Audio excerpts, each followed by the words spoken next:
오늘 우리에게 주신 하나님 말씀은 이사야 38장 1절에서 8절까지의 말씀입니다. 그 무렵에 히스기야가 병이 들어서 거의 죽게 되었는데 아모스의 아들 예언자 이사야가 그에게 와서 말하였다. 주님께서 이렇게 말씀하십니다. 내가 죽게 되었으니 너의 집안 모든 일을 정리하여라. 내가 다시 회복되지 못할 것이다. 이 말을 듣고서 히스기야는 그의 얼굴을 벽 쪽으로 돌리고 주님께 기도하여 이렇게 아뢰었다. 주님께 빕니다. 제가 주님 앞에서 진실하게 살아온 것과 온전한 마음으로 순종한 것과 주님께서 보시기에 선한 일을 한 것을 기억하여 주십시오. 이렇게 기도하고 나서 히스기야는 한참 동안 흐느껴 울었다. 그때 주님께서 이사야에게 말씀하셨다. 너는 되돌아가서 히스기야에게 일러라. 너의 조상 다윗의 하나님이신 주님께서 이렇게 말씀하신다. 내가 기도하는 소리를 내가 들었고 내가 흘리는 눈물도 내가 보았다. 내가 너의 목숨을 15해 더 연장시키고 너와 이 도성을 아시리아 왕의 손에서 구하고 이 도성을 보호하겠다. 나 주는 약속한 것을 그대로 이룬다.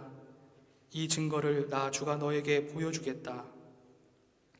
아하스의 해시계에 비친 그림자가 10도 뒤로 물러갈 것이니 해도 내려갔던 데서 10도 올라갈 것이다. 아멘. 하나님의 말씀입니다. 요즘 밤낮으로 차가운 가을바람이 불고 있습니다. 여름 내 푸르렀던 나뭇잎들이 어느덧 알록달록 빨갛고 노랗게 물들어서 땅에 떨어지는 것을 보게 됩니다. 가을에서 겨울로 넘어가는 이 계절에 산책은 우리에게 더 깊은 묵상과 기도가 되는 것 같습니다. 우리는 봄에 싹을 틔워서 풍성한 여름을 보냈던 나뭇잎들이 무심히 그리고 아무런 미련 없이 다시 땅으로 떨어져 흙으로 돌아가는 것을 보면서 우리 인생에도 어느덧 가을과 겨울이 오게 될 것을 짐작하게 되지요. 어쩌면 우리는 삶에 대한 강한 애착 때문에 한 번 태어나면 언젠가 죽음을 맞게 되리라고 하는 이 엄연한 사실을 망각한 채, 소외시킨 채 살아가고 있는 것은 아닌가 생각해 봅니다. 그러나 언젠가 우리의 육체는 다시 흙으로 돌아가고 우리의 숨과 영혼은 우리를 창조하신 하나님께 돌아가게 될 것을 우리는 알고 믿고 고백하고 있습니다. 그럼에도 불구하고 죽음은 우리 믿는 사람들에게도 여전히 두려움이고 여전히 피하고 싶은 그 무엇처럼 느껴집니다. 또한 기독교인이라고 해서 고통이나 불행, 죽음의 문제를 피할 수 없다는 사실도 우리는 잘 알고 있습니다. 물론 신앙생활을 하다 보면 하나님께 아무런 고통도 일어나지 않도록, 아무런 어려운 일도 생기지 않도록 해달라고 기도하는 우리들의 모습을 발견하게 되기도 합니다. 그러나 이러한 재초복을 비는 종교적인 열망이 우리 신앙의 중심을 차지할 수도 그래서도 안 될 것입니다. 왜냐하면 우리의 종교적 열망을 하나님께 투사할 때 하나님은 우리의 종교적 열망을 채우는 방편이 되고 말기 때문입니다. 이때 하나님 나라와 그 의를 구하는 우리들의 순종은, 예수님의 순환과 죽음에 참여하는 우리들의 성화의 과정은 증발되어 버리고 말기 때문입니다. 기독교의 신앙, 성서가 증언하는 야훼의 신앙은 단순히 고통이나 불행, 죽음을 외면하도록 가르치지 않습니다. 오히려 우리로 하여금 그것을 믿음의 눈으로 바라보도록 하고 해석하도록 하고 그것을 받아들이도록 인도해 줍니다. 분명한 것은 죽음의 순간 창조주 하나님에 대한 믿음을 가진 사람들과 그렇지 않은 사람들과의 근본적인 차이가 나타난다는 사실입니다. 여러분, 그 차이가 무엇이라고 생각하십니까? 즉, 누군가는 그 죽음을 절망과 허무로 받아들이고, 누군가는 그 죽음을 또 다른 소망과 의미로 받아들입니다. 같은 상황인데도 불구하고 누군가는 절망하고 누군가는 소망 가운데 나아갑니다. 그렇다면 누가 죽음을 소망으로 해석하고 받아들이는 사람일까요? 바로 모든 존재의 근원이신 하나님을 믿는 사람들입니다. 바로 참된 그리스도인은 죽음의 그늘이 가져다 두는 절망을 소망으로 바꿔내는 사람입니다. 디트리히 보네포 목사님은 1945년 4월 9일 형장의 이슬로 사라지면서 다음과 같은 고백을 남겼습니다. Das ist das Ende für mich, der Anfang des ewigen Lebens. 이로써 끝입니다. 하지만 나에게는 영원한 삶의 시작입니다. 이렇게 고백했습니다. 그는 죽음의 고통이 곧 영원한 생명이 탄생하는 고통임을 온 마음과 온 몸으로 고백하고 있는 것입니다. 그렇습니다. 절망과 희망은 상황에 놓여있지 않고 사람에게 있습니다. 하나님을 생명의 주인으로 신앙한다는 것은 죽음으로 인한 절망의 권리를 포기하고 하나님께 소망의 책임을 다하는 것을 말합니다. 예수님께서도 십자가의 죽음 앞에서 아버지, 할 수만 있다면 이 고난의 잔을 내게서 거두어 주십시오. 그러나 제 뜻대로 마시고 아버지의 뜻대로 하십시오 하고 기도하셨습니다. 예수님은 이 기도를 통해서 죽음의 절망을 하나님을 향한 소망으로 바꾸어 놓으셨습니다. 바라기는 저와 여러분도 우리의 머리가 아닌 온 마음과 온 몸으로 우리가 경험하는 삶과 고통과 죽음의 문제를 하나님께 맡기고 하나님을 향한 믿음 안에서 해석하고 받아들일 수 있기를 원합니다. 오늘 우리는 말씀 속에서 자신의 죽음 앞에 선 한 사람을 마주하게 됩니다. 그는 바로 히스기야 왕입니다. 그 역시 죽음이 가져다 주는 절망을 하나님을 향한 믿음 안에서 소망으로 바꾸어낸 사람이었습니다. 그는 우리에게 삶의 고통과 죽음을 하나님의 뜻 안에서 해석하고 그것을 수용하는 과정이 바로 기도라고 하는 사실을 우리에게 가르쳐 줍니다. 그는 아버지 아하스 왕과는 달리 하나님의 마음에 합당한 사람이었습니다. 역대하 29장부터 31장까지 여러분 읽어보시면 그가 얼마나 하나님을 따라서 살아가려고 했는지, 하나님의 뜻에 따라서 살아가려고 했는지 그의 몸부림이 담겨 있습니다. 그는 먼저 성전을 청결하게 했습니다. 멈추어진 예배와 유월절을 부활시켰습니다. 하나님의 말씀을 소중하게 생각했습니다. 그러나 국제적인 정세는 이러한 히스기야 왕을 흔들어 놓았습니다. 히스기야가 남유다를 다스린 지 6년째 되는 해에 기원전 721년에 북왕국 이스라엘은 아시리아에게 멸망을 당하고 맙니다. 그리고 8년 후에 아시리아는 남유다를 침공하기에 이릅니다. 그들은 요새화된 모든 성읍을 공격하며 무너뜨려 나갔습니다. 아마도 자신을 아시리아 왕의 신하요 아들이라고까지 말했던 친아시리아 정책을 펼쳤던 그의 아버지 아하스 왕과는 달리 히스기야 왕은 아시리아에 반대되는 정책을 폈기 때문에 아시리아의 공격이 그만큼 강했으리라고 생각이 됩니다. 하나님의 뜻에 순종하려는 히스기야에게 오히려 이러한 정치적 위기가 찾아온 것입니다. 결국 그는 무력하게 은 300달란트, 금 30달란트를 요구하는 아시리아에게 성전과 왕국의 보물창고를 열어줄 수밖에 없었습니다. 있는 대로 다 내어줄 수밖에 없었습니다. 더욱이 두 차례에 걸친 모욕과 힐난은 위협을 넘어서 참기 힘든 것이었습니다. 히스기야는 아시리아의 사신으로부터 협박 편지를 받아들고 주님의 성전으로 올라가서 이렇게 기도합니다. 주 우리의 하나님, 이제 그의 손에서 우리를 구원하여 주셔서 세상의 모든 나라가 오직 주님만이 홀로 주 하나님이심을 알게 하여 주십시오 하고 기도합니다. 당시 활동했던 예언자 이사야도 함께 기도합니다. 그리고 그에게 하나님께서 아시리아로부터 구원해 주시리라고 하는 예언의 말씀을 전해줍니다. 하나님의 약속대로 교만한 아시리아의 군대는 무력한 최후를 맞게 되었습니다.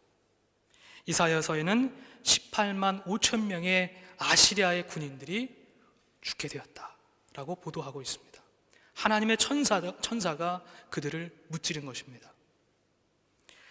그런데 또 다른 문제가 히스기야 앞에 놓여지게 되었습니다. 즉 히스기야를 둘러싼 정치적 위기가 해결되자 또 다른 건강의 문제, 생명의 문제, 죽음의 문제가 히스기야를 붙잡았습니다. 산 넘어 산입니다. 오늘 본문 1절에서 그 무렵이라고 하는 시점은 히스기야가 하나님의 은혜로 정치적 위기로부터 벗어났던 그때를 말합니다. 그에게 구원을 예언했던 예언자 이사야의 입술을 통해서 히스기야 왕은 내가 죽게 되었으니 너의 집안 모든 일을 정리하여라. 내가 다시 회복되지 못하리라는 청천벽력 같은 소식을 듣게 되었습니다. 히스기야가 납득할 만한 그 어떠한 이유도 말해지지 않았습니다. 그러나 그때에 히스기야의 태도를 여러분 한번 보십시오. 그가 어떻게 그 소식을 맞고 있는지, 맞아들이고 있는지를 여러분 보십시오. 오늘 본문 2절과 3절의 말씀입니다. 우리 한 목소리로 함께 읽어보겠습니다. 이 말을 듣고서 히스기야는 그의 얼굴을 벽 쪽으로 돌리고 주님께 기도하여 이렇게 아뢰었다. 주님, 주님께 빕니다. 제가 주님 앞에서 진실하게 살아온 것과 온전한 마음으로 순종한 것과 주님께서 보시기에 선한 일 한 것을 기억하여 주십시오. 이렇게 기도하고 나서 히스기야는 한참 동안 흐느껴 울었다. 아멘. 그가 벽 쪽으로 얼굴을 돌린 것은 그 어떤 것도 바라보지 않으려고 하는 그의 의지로 읽혀집니다. 오직 하나님만 바라보려고 하는 그의 마음의 지향과 믿음의 태도를 우리는 바라볼 수 있습니다. 아니, 그럴 수밖에 없었을 겁니다. 죽음 앞에 서는 순간 그는 죽음보다 크신 하나님을 바라보아야 함을 깨닫게 되었던 것입니다. 실제로 유다의 역대 왕들 중에는 병에 걸렸던 왕들이 많이 있었습니다. 다윗 이후의 네 번째 왕인 아사 왕은 발에 병이 나서 위독해졌지만 그 아플 때에도 하나님을 찾는 것이 아니고 의사를 찾았다고 성서는 기록합니다. 그리고 여호사밧의 아들인 여호람 왕은 불치병으로 꼬박 2해를 앓다가 창자가 몸 밖으로 튀어나오는 극심한 고통 가운데 죽음을 맞게 되었다고 합니다. 더욱이 우시야 왕은 이마에 나병이 들어서 죽는 날까지 고통스러운 삶을 살아가야 했다고 성경은 기록합니다. 그런데 성경 가운데 그 왕들이 하나님을 찾고 기도했다는 이야기는 어느 곳에서도 찾아볼 수가 없습니다. 서두에서 말씀드렸지만 같은 상황 속에서도 누군가는 절망하고 누군가는 소망 가운데로 나아갑니다.